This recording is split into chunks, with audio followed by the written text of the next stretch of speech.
여러분, 요한 사도는 굉장히 강력한 말씀을 주시고 계세요. 그 중에 하나가 뭐냐 하면, 예수 믿고도 계속 죄를 짓거나 악한 일을 한다면 구원받지 못한 사람이다. 오늘 본문도 사실은 그런 핵심이에요. 요한 1서에서도 그런 부분을 강조하고 있습니다. 여러분, 바울 사도가 믿음으로 구원받는다는 것을 로마서부터 시작해가지고 무려 13권에 담고 있는 이유가 뭐냐 하면, 그 당시 유대주의자들, 율법주의자들이 율법 지켜야 된다, 할례 받아야 구원 얻는다라는 사실은 반복음적인 가르침을 여전히 하고 있었기 때문에 그걸 막기 위해서 리액션으로 편지를 쓴 것입니다. 그러나 여러분, 바울 사도가 믿음으로 구원 얻는다는 걸 강조했지만, 그러나 모든 서신들의 그리스도인의 삶을 다루고 있어요. 믿음으로 구원 얻는다, 로마서 같은 데도 굉장히 많이 강조하지만 뒷부분은 삶이에요. 율법을 잘 지켜야 된다. 율법 중에 핵심이 뭐냐? 사랑이다. 이게 신약으로 와서 사랑. 그래서 하나님 사랑하고 이웃 사랑하는 구체적인 열매가 있어야 된다. 그래서 예수 정말 믿는다면 그런 열매가 필요하다. 요한 사도는 그게 없다면 정말로 믿는 사람인지 고민해야 된다라는 강력한 메시지를 주고 있습니다. 자, 요한 사도가 쓰고 있는 편지, 요한 1서, 2서, 3서. 1서와 2서는 모든 믿는 자들에게 준 편지다. 2서는 부녀자들에게 주시는 편지였습니다. 그런데 3서는 콕 찍어가지고 가이오에게 편지한다, 그렇게 되어 있습니다. 그래서 한 개인에게 보낸 편지이기 때문에 이 편지는 우리들이 이렇게 생각하시면 돼요. 내게 콕 집어서 주시는 편지다. 가이오에다가 내 이름을 집어넣으시면 적절할 겁니다. 그런데 여러분, 이 요한 사도가 가이오를 언급하면서 1절에서 이렇게 말해요. 내가 사랑하는 가이오. 그 다음에 뭐라고 나오는가 하면 참으로 사랑하는 가이오, 그렇게 말하고 있어요. 그러니까 여러분, 사랑을 하는데 그냥 사랑하는 가이오라고 쓰는 것만으로도 모자랐어요. 참으로 사랑한다라고 덧붙이고 있는 거예요. 그러니까 요한 사도를 비롯한 베드로 사도, 그리고 바울 사도, 심지어 예수님조차도 모든 사람을 동일하게 사랑하지 않습니다. 사랑이라는 가치는 동일할 수 있지만 누군가는 더 특별히 사랑하는 거예요. 그래서 요한 사도가 자기 자신을 요한복음에서 뭐라고 지칭하고 있어요? 예수의 사랑하시는 자, 그렇게 말하고 있어요. 다른 제자들과 달리 나는 특별히 사랑을 받은 사람이야, 이걸 많이 강조하고 있단 말이에요. 그러니까 바울 사도도 그렇고 요한 사도도 그렇고 또 오늘날의 목회자들도 그렇고 특별히 더 사랑이 가는 사람이 있어요. 어떤 분들은 그걸 가지고 이렇게 섭섭해할 수 있습니다. 목사님은 누굴 더 사랑한다. 왜 그럴까요? 그렇게 사랑할 만한 삶을 살고 있기 때문이에요. 정말 사랑받으려면 사랑받을 일을 하셔야죠. 그 사람처럼 하면 그 사람만큼의 사랑을 받는 거예요. 굉장히 편파적인 것 같지만 여러분, 가이오가 그렇게 사랑을 받을 만한 삶을 살았던 것입니다. 그래서 가이오에게 이 편지를 쓰고 있는데, 가이오에게 이 편지를 쓰면서 가이오를 굉장히 많이 칭찬했어요. 가이오가 얼마나 칭찬받을 사람인가 하면, 내가 전한 그 말씀대로 살고 있다. 그래서 이 부분을 굉장히 중요하게 축복하고 있습니다. 3절과 4절에 보면 내가 가장 기쁜 게 뭔지 아냐? 내가 전한 말씀대로 살아가는 사람을 보면 난 기쁘다. 그러니까 여러분, 돈이 생겨서 기쁜 게 아니에요. 옷이 생겨서 기쁜 게 아니에요. 최고의 기쁨은 내가 전한 말씀대로 살아가는 모습을 보면 가장 기쁘다. 이걸 이렇게 표현하죠. 내 자녀들이, 4절에 그렇게 되어 있습니다. 내 자녀들이 진리 안에서 행한다 함을 듣는 것보다 더 기쁜 일이 없다. 그러니까 여러분, 내 자녀가 돈 많이 벌었다, 내 자녀가 승진했다, 이거보다도 여러분, 진리 안에서 살아가는 것을 훨씬 기뻐했다. 이때 내 자녀란 뭐예요? 바울 사도가 자신이 복음을 전하는 사람들, 그런 교회를 향해서 내가 낳았다, 그렇게 표현해요. 영적으로 낳은 나는 아버지와 같다, 그런 표현을 했단 말이에요. 그러니까 지금 여러분, 내 자녀들이라는 말은 요한 사도도 그런 생각을 하는 거예요. 내 자녀와 같은 성도들, 이들이 언제 제일 기쁘냐? 말씀대로 살아갈 때 가장 큰 기쁨이 있다라는 것입니다. 그러니까 여러분, 목회자에게 이 기쁨은 동일할 수밖에 없어요. 전해진 말씀대로 실천하고 행동하고, 그래서 성도들이 서로 대화를 할 때도 목사님이 이렇게 말씀하지 않았냐고 그런 대화들을 하면서 살아가는 모습을 보면 가장 행복합니다. 바로 이 요한 사도의 기쁨이 그것이었습니다. 그러니까 이 가이오는 그렇게 충분히 사람들에게 인정을 받았습니다. 3절에 그렇게 되어 있거든요. 형제들이 와서 내게 있는 진리를 증언하되 내가 진리 안에서 행한다 하니 너무너무 내가 좋다, 그 말이에요. 그러니까 요한 사도가 그 가이오와 함께 있는 사람들, 가이오와 함께 같은 교회 다니는 사람들에게서 얘기를 들은 거예요. 가이오가 이렇게 살고 있습니다. 그것이 뭐예요? 진리 안에서 살더라. 바울 사도, 요한 사도, 베드로 사도, 모든 사도들은 내가 전한 말씀 그대로 받아서 살아가는 걸 가장 기뻐했고, 예수님도 무엇을 기뻐하세요? 예수님이 주신 말씀대로 살아가는 것을 기뻐하는 거예요. 요한 사도가 바로 그런 기쁨이 있었던 것이고, 가이오는 그렇게 살았다라고 돼 있습니다. 그래서 여러분, 가이오에게 축복하는 내용이 우리에게 잘 알려진, 그리고 가장 많이 잘못 해석되고 있는 구절이에요. 그게 바로 2절이에요. 사랑하는 자요. 그러니까 사랑이라는 말이 계속 나오죠. 사랑하는 가이오, 내가 참으로 사랑하는 가이오, 그렇게 이름을 부르고 2절에서 사랑하는 자요, 그러면서 이어지는 말씀, 내 영혼이 잘된 같이 내가 범사에 잘되고 강건하기를 내가 간구한다. 아주 중요한 말씀을 가이오에게 전하고 있는 것입니다. 이 구절이 굉장히 많이 잘못 사용되고 있는 구절입니다. 영혼이 잘된 같이 범사가 잘되고 강건하기를 내가 간구한다. 그래서 여러분, 이렇게 이어서 말씀하시는 분들이 계세요. 영혼이 잘되면, 영적으로 건강하면 하는 범사가 잘된다. 그 다음에 또 뭐예요? 육신이 건강하다. 그래서 이걸 가지고 뭐 삼박자 구원이라고 이름을 붙이기도 합니다만 굉장히 위험합니다. 네. 요한 사도가 간절히 원한 거예요. 너 영혼이 정말 잘 돼 있구나, 영적으로 건강하구나, 그렇다면 앞으로도 하는 일들도 잘 되길 바란다. 또 하나는 뭐예요? 강건했으면 좋겠다라는 의미지, 세 가지가 다 갖춰줘야 복받은 사람이다라고 생각하시면 위험할 수 있습니다. 영적으로 잘 되면, 그래서 이렇게 상관관계로 이어가기도 해요. 영적으로 잘 되면 하는 일마다 잘 된다. 근데 여러분, 영적으로 건강한 사람이 하는 일마다 다 잘 되지 않았습니다. 예. 바울 사도가 얼마나 영적으로 건강한 사람이에요? 계획한 것이 안 되는 일들이 많았어요. 어떻게 하든지 주님의 뜻이 이루어지는 것으로 기뻐했던 바울 사도였습니다. 거기다가 영적으로 건강한 바울 사도는 육신의 가시, 질병을 안고 살았어요. 평생.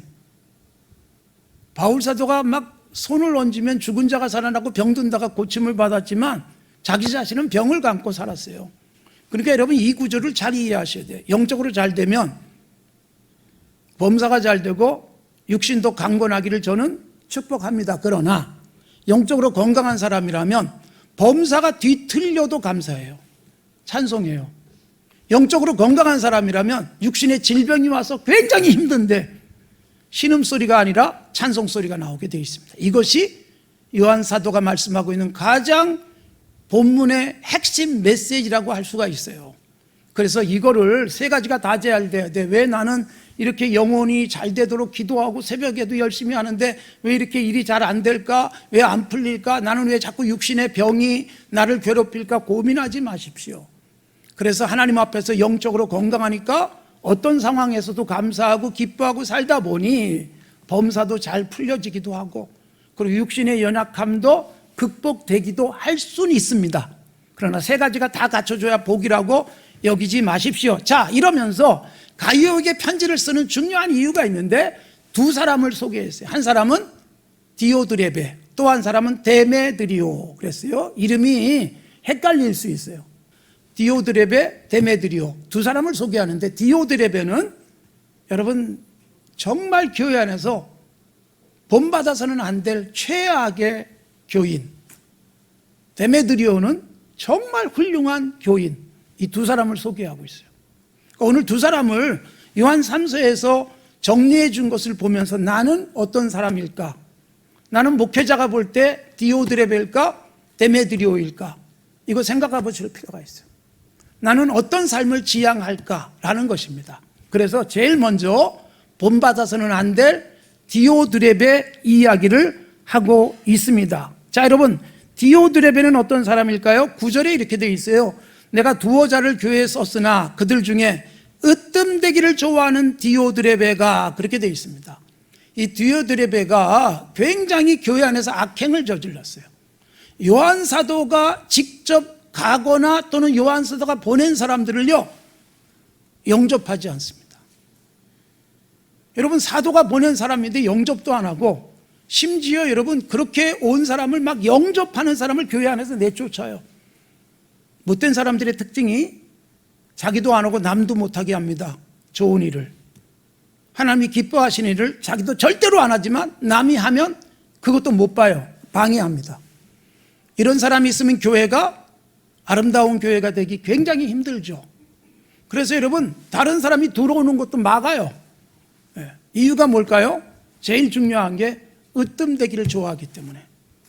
여러분, 가장 위험한 신앙이에요. 으뜸되기를 좋아하는 것. 그래서 교회에서 평생 한을 품고 살 수 있어요. 내가 으뜸이 안 됐네. 그러고 으뜸은 목표가 아니에요. 여러분, 예수 믿고 신앙생활하면서 1등 해야지, 그 목표를 갖고 살지 마십시오. 공부하면서 1등 해야지 그 목표를 삼고 살아가면 스트레스 받습니다. 내가 내 인생 준비하는 거예요. 내가 할 수 있는 한 열심히 했는데 어느 날 1등도 나오고 10등도 나올 수 있는 거예요. 내가 열심히 노력한 결과를 얻는 거죠. 특히 신앙생활에서는 으뜸되기를 목표로 삼는 것은 그리스도인의 모습은 아닙니다. 예수님 닮아가는 것을 목표로 살아가는 건데, 예수님을 닮으면 어떻게 살게 될까요? 빌립보서 2장에서 바울 사도가 예수님을 소개하면서 뭐라고 소개해요? 그는 가장 높으신 분이다. 근데 가장 낮은 곳에 오셨다. 종의 모습으로 오셨다. 사람처럼, 사람의 몸을 가지고 종처럼 오셨다. 그래서 죽기까지 복종하셨다. 그러니까 예수님을 소개하면서 가장 낮은 곳에 오신 분, 종으로 섬기신 분, 예수님은 으뜸되는 것을 좋아하지 않으신 분이다. 그랬더니 하나님이 그를 지극히 높여서 모든 사람이, 천하 모든 사람이 예수님께 무릎 꿇게 하셨다. 이게 바울 사도가 빌립보서에서 강조하고 있는 거예요. 그래서 우리에게 겸손하라, 서로 사랑하라, 격려하라, 그렇게 말씀하는 거예요. 여러분, 교회 처음 다니는 사람이 그래 내가 1등하고 싶어, 괜찮은 거예요. 그런 생각 하십시오. 처음 다니는 사람은. 그래서 열심히 했더니 정말 누구보다도 열심히 예배 참석하고, 누구보다도 열심히 헌금 생활하고, 누구보다도 열심히 봉사 생활하고, 그런데 하다 보니까 한 5년쯤 하다 보니까 아하, 이거구나 깨닫게 되는 거예요. 한 10년 하고 나니까, 20년 하고 나니까 깨닫게 됩니다. 아, 주님이 원하시는 건 1등이 아니구나. 무엇의 1등일까요? 섬기는 데 1등, 종로를 타는 데 1등. 그래서 예수님이 제자들이 3년 동안 예수님 따라다니면서 끊임없는 경쟁을 했어요. 누가 넘버 1일까, 넘버 2일까, 넘버 3일까. 여러분, 이거 세상의 경쟁거리예요. 넘버 1 되고 싶어 하는 거예요. 교회 안에서도 넘버 1 되고 싶어 하는 생각. 네. 그러다 보니까 사람하고 비교해요. 내게 주신 것으로 감사하고 살아야 되는데, 내가 지금 누리는 것, 내가 지금 이만큼 하고 있으니까 그걸로 만족하고 감사하고 살아가야 되는데, 비교하면서 너보다 크다, 작다 이러는 것, 예수님이 굉장히 속상해 하셨어요. 그 제자들도 예수님 따라다니면서 3년 동안 그 경쟁을 한 거예요. 마지막 십자가에 달려 죽기까지 예수님이 그 삶의 모범을 보여주셨는데, 마지막 십자가에 달려 죽기 위해서 가셨는데도 제자들은 그 다툼을 한 거예요. 예수님이 속상하셨던 거예요. 그래서 강조한 게 뭐예요? 너희 중에 으뜸이 되려고 하면 섬기는 자가 되라, 종이 되라. 여러분, 교회 생활에서 우리가 배우는 게 뭐냐 하면 섬김의 삶이에요. 종의 태도예요. 산조에게 담임 목사로 저도 사역하고 있지만, 제가 지향해야 될 것은 으뜸이 아닙니다. 우리 교회 으뜸이 아니라, 우리 교회에서 으뜸은 예수 그리스도만이 머리세요. 에베소서에서 아주 중요하게 강조를 했습니다. 그러면 우리는 뭐예요? 교회 안에서 이런저런 역할을 하는 거예요. 몸의 지체. 내가 으뜸일 수 없습니다. 목사로 살아가지만 섬기는 데 으뜸이 되자. 이게 가장 중요한 태도예요. 여러분, 성도들이 저에게 대접도 해주고 존중도 해주는데 감사한 일이고, 그분들은 그분들대로 하나님 앞에서 복받은 모습이지만, 제가 거기에 매달려 살아가면 안 된다는 것이죠. 제가 거기에 매달려서 내가 으뜸이야, 역시 내가 최고야, 내가 가장 높아, 여러분, 이것은 사탄이 안겨주는 생각입니다. 그래서 교회 안에서 으뜸이 되고자 하는 태도는 가장 위험하다. 이 디오드레베가 으뜸되고 싶어 했어요. 그래서 자기의 으뜸되는 것을 방해할 사람들을 쫓아내는 거예요. 사랑하는 성도 여러분, 으뜸되기를 좋아하는 모습은 가장 병리적인 현상이고 이것은 사탄의 전유물입니다. 거기다가 비방했습니다. 누구를 비방했는가? 요한 사도를 비방하고 요한 사도가 보낸 사람들을 비방하는 거예요. 예수님도 비난을 당하셨습니다. 예수님을 흉보는 사람이 많았어요. 결국은 예수님을 거짓 증인들까지 세워서 십자가에 달아 죽이는 거예요. 사탄이 가장 잘하는 거예요. 그러니까 사탄은요, 다음 주일 유다서에서 더 많이 강조가 되겠지만 남의 흉보고 헐뜯고 이걸 가장 잘하는 거예요. 사탄이 가장 잘하는 게 으뜸되는 거, 아까 말씀드린 것, 다음 주에 그 부분을 말씀드리겠습니다만 그 다음에 비방하는 거예요. 그래서 끊임없이 좋은 사람도 비방하는 거예요. 여러분, 이 디오드레베가 교회 안에서 비방하는 일을 한 거예요. 사랑하는 성도 여러분, 교회 생활하면서 가장 조심해야 될 게 우리들의 입에서 누군가에 대한 비방과 비난이 나오지 않도록 조심하십시오. 혹시라도 그런 말이 나올 것 같으면 입을 다무시고 대화를 중지하십시오. 칭찬할 수 있고, 그리고 박수 쳐줄 수 있고, 누군가의 좋은 점을 서로 대화하면서 같이 기뻐하고, 이런 분이 우리에게 있으니 너무 좋다, 이런 태도여야지. 비방하는 태도. 그래서 이런 사람은요, 혼자 비방하지가 않습니다. 꼭 누구 데려다가 같이 합니다. 그래서 안 좋은 말하고 시험거리가 되는 말들을 한다면 발붙이지 못하게 만들어야 되는 거예요. 그런데 거기에 대해서 어때요? 적당하게 같이 들어가요. 같이. 그러니까 예스와 노를 분명히 하지 않는 정치적인 태도, 그리고 외교적인 전략. 이 사람에게도 손해보지 말고 저 사람에게도 손해보지 말자. 그래, 당신도 좋고 저 사람도 좋고, 그런 태도로 여러분 아주 모호하게 살아갈 수 있어요. 예수님이 굉장히 강력하셨잖아요. 아주 회개를 촉구하고 바르게 잡기 위해서 당시 종교인들을 가르쳤지만 끝까지 회개하지 않을 때 화 있을진저, 아주 단호하셨습니다. 그것 때문에 죽어요. 예수님의 초기 사역에서 그 부분을 굉장히 짚었어요. 성전 안에서 장사하는 사람들과 함께 결탁을 해가지고, 그래서 장사하는 사람들이 독점으로 영업하게 해주고 수수료 받아 챙기는 종교인들에 대해서 아주 끔찍하게 책망하신 거예요. 예수를 죽이려고 아예 작정하게 만든 거예요. 사역 초기부터. 우리가 여러분, 모든 사람에게 칭찬받으면 굉장히 위험하다. 누가복음 7장에서 그렇게 말합니다. 모든 사람이 나를 좋다고 말하면 위험한 사람이에요. 원래 예수 믿는 사람은 세상이 싫어하게 되어 있습니다. 예수님이 요한복음 17장에서 기도하시면서 제자들을 위한 기도, 세상이 저들을 미워할 것입니다. 이유는 뭐냐? 세상에 속하지 않았기 때문에. 그러니까 여러분, 예수 잘 믿는 사람을 세상은 미워하게 되어 있어요. 그게 정상이에요. 신앙생활 똑바로 하는 사람은 신앙생활 똑바로 하지 않는 같은 교인이 미워할 수 있어요. 지 혼자 잘났나 이러고 삐죽거리고 뒤에 가서 헐뜯고, 사탄적입니다. 그래서 비방하는 것, 헐뜯는 것 사탄적이다. 여러분 조심하셔야 돼요. 우리가 하나님 앞에서 가져야 될 중요한 자세는 그렇게 교회 안에 비방을 만들고 사탄적인 태도를 가진 사람이 발붙이 못하게 해야 된다.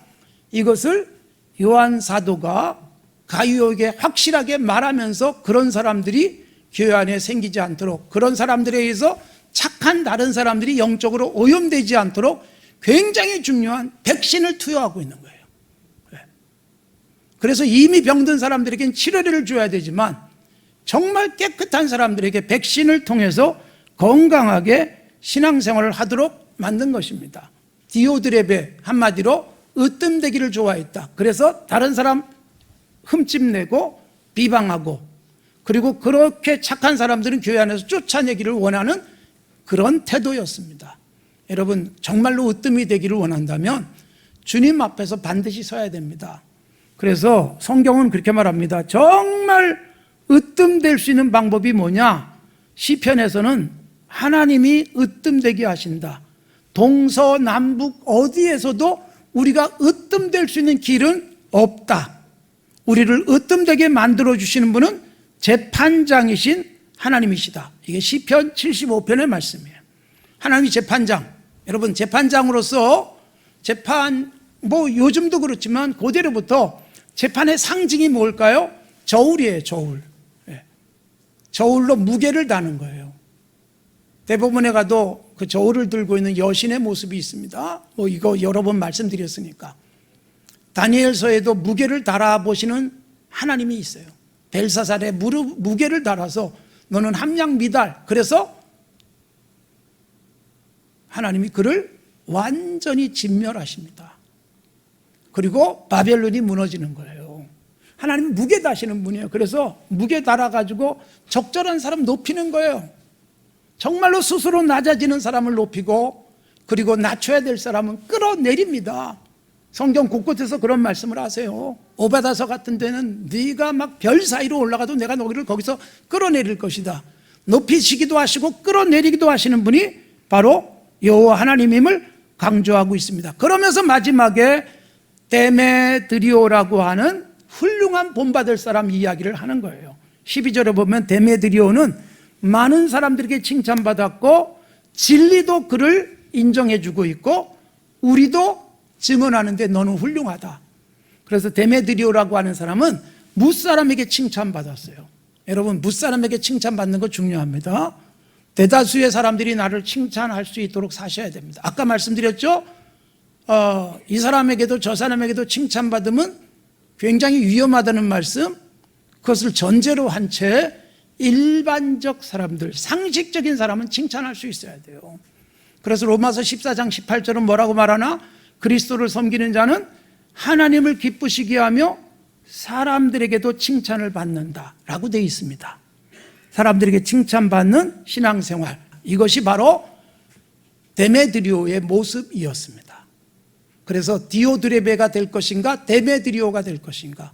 데메드리오는 정말 아름다운 모습으로 진리 앞에 비춰도 부끄러움이 없었고 뭇 사람들이 칭찬했고 요한 사도가 봐도 정말 훌륭한 사람임을 증거했던 것입니다. 사랑하는 성도 여러분, 우리가 우리 주변에 있는 사람들에게 칭찬받을 수 있는 믿음의 모습을 가지고 살아가십시오. 예수 믿는 사람은 사람들에게도 칭찬받아야 됩니다. 이렇게 말씀하시는 분이 계세요. 나는 하나님만 알아주시면 돼. 얼마나 위험한 줄 아세요? 하나님이 알아주시면 사람들에게도 인정받습니다. 사람들에게도 인정을 받지 못하면 하나님만 알아주시면 돼라는 것이 굉장히 위험한 태도일 수 있어요. 왜 사람들이 나를 알아주지 않을까? 왜 사람들이 나를 싫어할까? 여러분, 내가 정직해서 정직하지 않은 사람이 싫어하는 것과는 다른 개념이에요. 정말 주변에 있는 사람이 칭찬하고 인정해주고 존중해줄 수 있는 삶을 살아야 된다. 그런 사람을 하나님이 또한 높이시기도 합니다. 그래서 우리가 오늘 이 디오드레베와 데메드리오 두 사람을 요한 사도가 소개하면서 가이오에게 두 사람 중 어떤 사람처럼 살고 싶니? 너 정말 훌륭한데 정말 디오드레베 같은 사람으로 혹시라도 잘못 변질되지 않도록 하라. 데메드리오 같은 사람이 되고 교회 안에 그런 사람을 많이 세워라. 그리고 우리에게 요구하는 거예요. 결단을 요구하는 거예요. 데메드리오처럼 살아라. 옆에 있는 사람이 칭찬하고 인정해주고, 그리고 주님도 기뻐하시고, 그리고 요한 사도 같은 목회자가 정말 인정해 줄 수 있는 그런 사람이 되는 것, 사람에게 인정받는 것이 하나님이 기뻐하시는 삶임을 강조하고 있습니다. 우리도 여러분, 신앙생활 속에서 으뜸되기를 좋아하기보다 잘 섬기며 주변에 있는 사람들에게 칭찬받고, 그리고 서로 얼굴을 대하면서 따뜻하게 격려하는 건강한 공동체를 함께 만들어갈 수 있기를 바랍니다.